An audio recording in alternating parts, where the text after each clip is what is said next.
Hey, what's up? Welcome back to the channel, and today we take a look at modern women claiming marriages benefit men more than women, so let's jump into it right after you subscribe.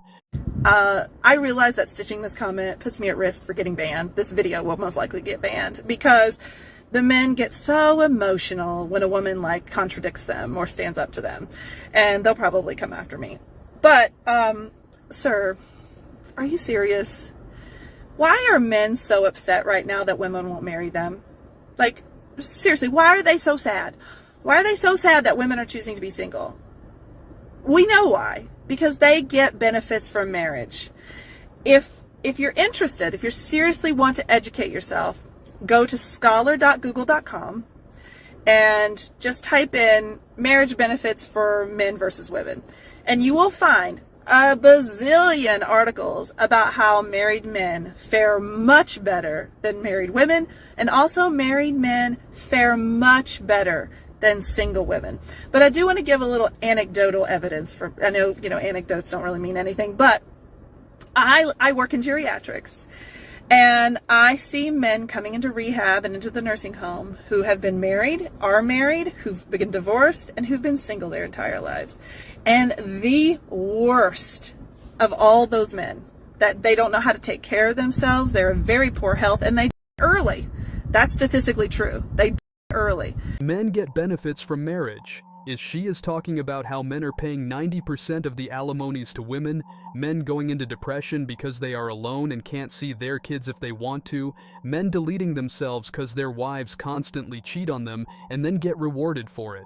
I don't think any of the things I just listed are benefits for men, and the list of benefits for women is almost endless. Are two types of men. First, it's the men who got divorced. The men who got divorced are so incapable. They don't know how to take care of themselves. And they're so bitter and unhappy. Oh God, they're the worst human beings. And the other type are the ones that never got married.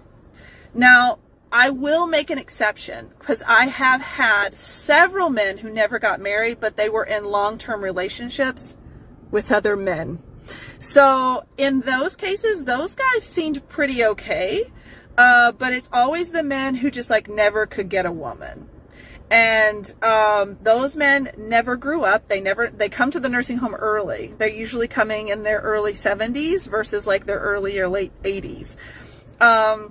They don't know how to do proper hygiene, so they get wounds, sores. They don't go to the doctor, so whatever their health condition worsens to the point of no return. They end up in a nursing home. So men who don't have women around, they're basically. And so yeah, marriage benefits women. Women who've never been married, they usually have a large friend group. They usually don't come until their 90s. They don't come into the nursing home as long-term care patients till their 90s. They take care of their health. They usually have decent money, so a lot of them are able to stay in pretty nice assisted living facilities rather than the kind of crappy nursing homes. And then also they have friends that come and visit them all the time, and they're very social. They do all the activities and they make friends in their nursing home.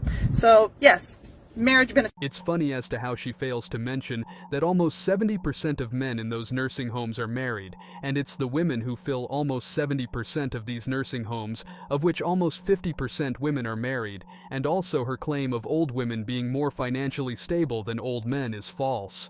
So it's not men who get benefits from marriage, it's the women who get that privilege, because they are after their Prince Charming, who would give them the princess treatment, as called by this woman here.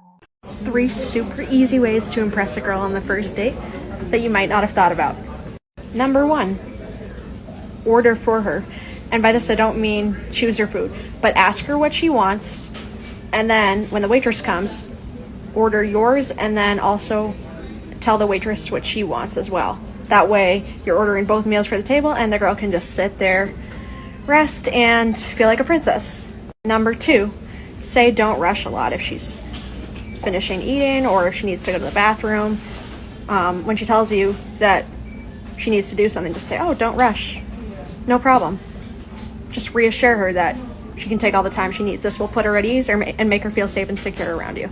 And number 3, at the end of the first date, if you feel like it was pretty good, you guys were vibing, just smile, look her in the eyes, and give her a sweet, wholesome hug. and I guarantee you she'll appreciate it and think it's cute. And even after doing all the hard work of being a gentleman, impressing her with your style, confidence, charisma, and most importantly, money, 'cause let's be real, no girl is giving a broke dude any chance. Every girl is looking for a guy who is at least financially stable, and still you get women like her who say that marriages were made to support men and not women, apparently. I believe there are many reasons why cishet marriages are on the decline, and I'm not going to talk about all of them. But one thing I do think that has become very present to most women and men is that marriage is a safety net for men, and it creates essentially a village around him to prop him up. And for women, it is a risk. Marriage comes with risk. And the reason I say that, and it's not always the case, there's obviously nuance, but when you get married to a man and tie up your finances with him and have children with him, you take on a level of risk. Because typically, women are the ones who leave the workforce to care for children. Women are the ones whose careers take a back seat to their male counterparts. Women are the ones who are left without financial security when they stay at home with their children. Women incur a risk. They also incur a risk to their mental health, their emotional health, right? When you marry a male partner and he expects you to prop him up and to support him, to carry the mental load, to do all the domestic labor, to prioritize his career, to bear children for him, then you are viewed as a tool to his success. And in like historical cishet relationships, it didn't flow both ways. I think there's tons of marriages where it does, and that's, mine is one of them. But it's not common for everybody to have that type of dynamic, to have a partnership that truly does flow both ways. So she is saying marriages are a risk for women more than men. I don't understand why a lot of women these days are always looking to be the victim and trying to make the man feel guilty. And the last time I checked, women wanted marriages more than men wanted, or I should say, that women need marriages more than men need marriages, because a woman can stay at home with the kids and be still provided for, which is a privilege men don't have in their life. Where you both have financial security, where you both have emotional security, where you both have ample opportunity and support to achieve what it is you want to achieve. So there's tons of data around the fact that men who are married live longer and women who are married live shorter lives, and women who are single live longer lives. Women who are single tend to be happier, right? There are these statistics, and men who are single are less happy. And there's also statistics around men following a divorce or the death of a partner getting married very quickly, whereas women will stay single for longer. Because marriage, traditional marriage, was built around men and creating success and happiness for them, but it was not centered around women.